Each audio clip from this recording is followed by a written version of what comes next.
Bonjour à tous, dans cette vidéo nous allons vous apprendre comment programmer la méthode de Lagrange sur MATLAB afin de l'utiliser pour l'interpolation d'un ensemble de données.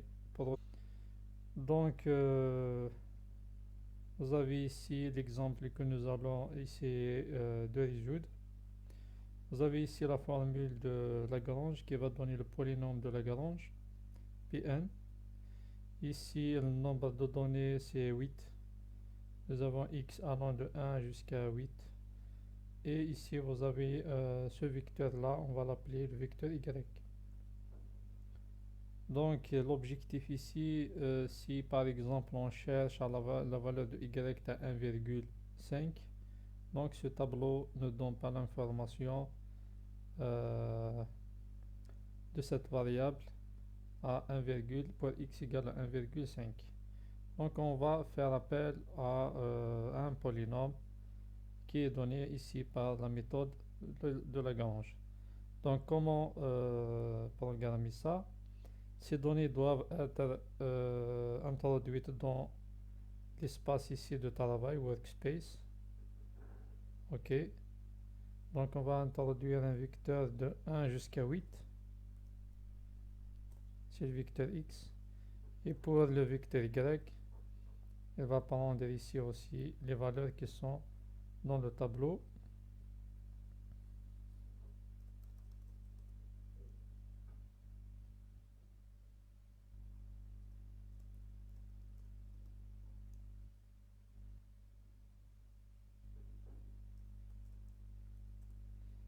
Voilà. Nous avons ici le vecteur y. Normalement, nous allons ici 8 valeurs.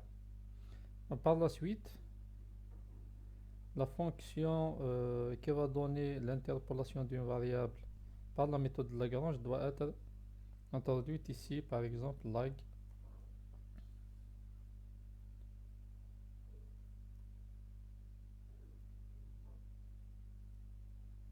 Là, on va par exemple, on va chercher la valeur de x égale à 1,5 qui n'est pas donnée par le tableau en utilisant le vecteur x de données donné par l'opérateur et y. Donc comme ça, il affiche erreur parce que cette fonction n'est pas encore programmée. Donc on vient ici, on va créer un fichier fonction. Ici function c'est en anglais. Il va faire retour la valeur de p. Le nom de la fonction, comme on a déclaré en bas, c'est la Lagrange, sans e. Et les valeurs d'entrée, c'est quoi? C'est le xx nous cherchons à interpoler. Par exemple, 1,5, 1,2, 2,8.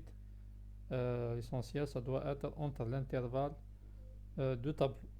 Donc, c'est des valeurs, n'importe quelle valeur, avec virgule, de 1 jusqu'à 8. Le vecteur x et y. Donc voilà, on a créé la fonction. Bon, par la suite, il faut enregistrer. Vous laissez ici le nom de fichier comme déclaré ici dans la fonction. Voilà. Et par la suite, qu'est-ce qu'il faut faire? Il faut récupérer la taille du vecteur x ou y, c'est la même taille, en utilisant la commande length de x. On aura besoin dans la programmation, comme vous le voyez ici. Donc on va utiliser la valeur de n. Ici, c'est les bornes de la multiplication et de la somme. Voilà. On est obligé aussi d'initier le p égale à 0. Par défaut, il va prendre une valeur initiale de 0. Qu'est-ce qu'il faut faire maintenant? Vous avez ici la valeur de la somme. Elle englobe le produit ici. Donc on commence par déclarer la boucle pour la somme qui prend l'indice k. Donc k allant de 1 jusqu'à n. Voilà, comme vous le voyez ici, la somme allant de 1 jusqu'à n. Et n, on l'a récupéré ici. C'est la taille de x ou y. Ça veut dire c'est la taille du tableau. Par la suite, il faut venir, avant de calculer la somme ici YK fois ce produit là, il faut tout d'abord calculer ce produit. Comment on va faire ça? On va inclure ce produit là dans une variable qu'on va appeler L. Donc le L, on va l'initier à 1. On n'est pas obligé d'afficher cette variable au début. Par la suite, ici on va ouvrir une boucle I allant de 1 jusqu'à n, excepté que I n'égale pas à k, pour éviter la division par 0 ici. Si I égale à k, nous allons avoir ici xk moins xk, donc c'est une division par 0. Pour éviter ça, donc on va ouvrir la boucle I allant de 1, si on va déclarer un vecteur, de 1 jusqu'à k moins 1, virgule, après ça repart de k plus 1 jusqu'à n, et on ferme le vecteur. Bien sûr, ici les compteurs c'est des vecteurs. Voilà.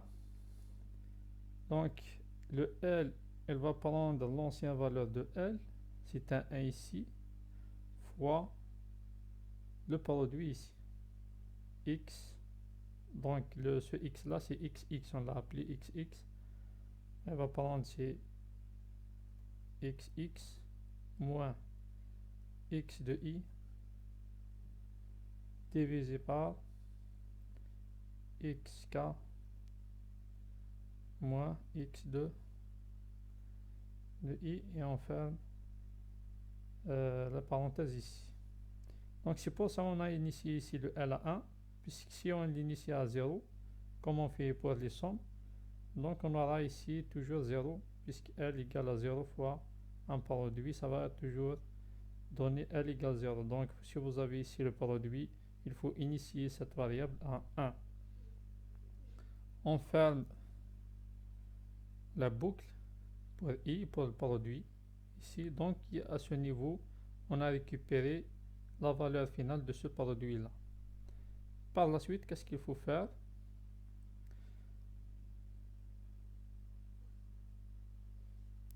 Donc une fois le produit calculé, on calcule la somme YK fois L ici, YK fois L, qui va le rajouter à l'ancienne valeur de P. Donc on aura P égale P, au démarrage c'est 0 ici. Après il va rajouter YK, tout dépend de K, fois le nouveau L. L ici, on n'est pas obligé de mettre ici LI ou LK, car c'était une valeur intermédiaire. On n'est pas obligé de considérer un vecteur L. On va l'utiliser juste dans les calculs, puis on cherche à récupérer le P au final. Par la suite, on ferme la boucle principale K. Donc voilà, on a le programme ici. Maintenant, on vient ici, on exécute le programme. Ça va donner 47. Donc maintenant, il connaît cette fonction à travers ce programme que nous avons créé. Donc il a donné 47 plutôt. On remarque ici que la valeur de 1,5 est comprise entre 100 et 25. Donc à peu près, ça va donner les environs de 50-40.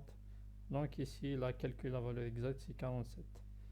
Donc on peut vérifier si le programme est juste. Et maintenant, si on fait ici 1, normalement, il va donner 100. Voilà. Si on met 8, normalement, l'interpolation va donner 1,5. Voilà pour la méthode de Lagrange. Dans la prochaine vidéo, je vais essayer de mettre le programme pour d'autres méthodes. Euh, par exemple, la méthode de Newton. Il y a aussi la méthode d'Hermite, c'est la méthode la plus précise. On va voir qu'est-ce que ça signifie la précision en regroupant par exemple les trois méthodes, et on va essayer de les comparer par rapport à une fonction qui peut donner la précision vis-à-vis le minimum de données présentées ici. Ici, par exemple, si on cherche l'interpolation euh, par exemple, on modifie ici le nombre de données. On va reprendre le vecteur x.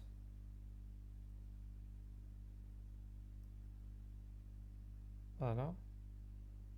On va déclarer par exemple 1, 4 et 8, trois valeurs seulement du tableau, qui correspond à y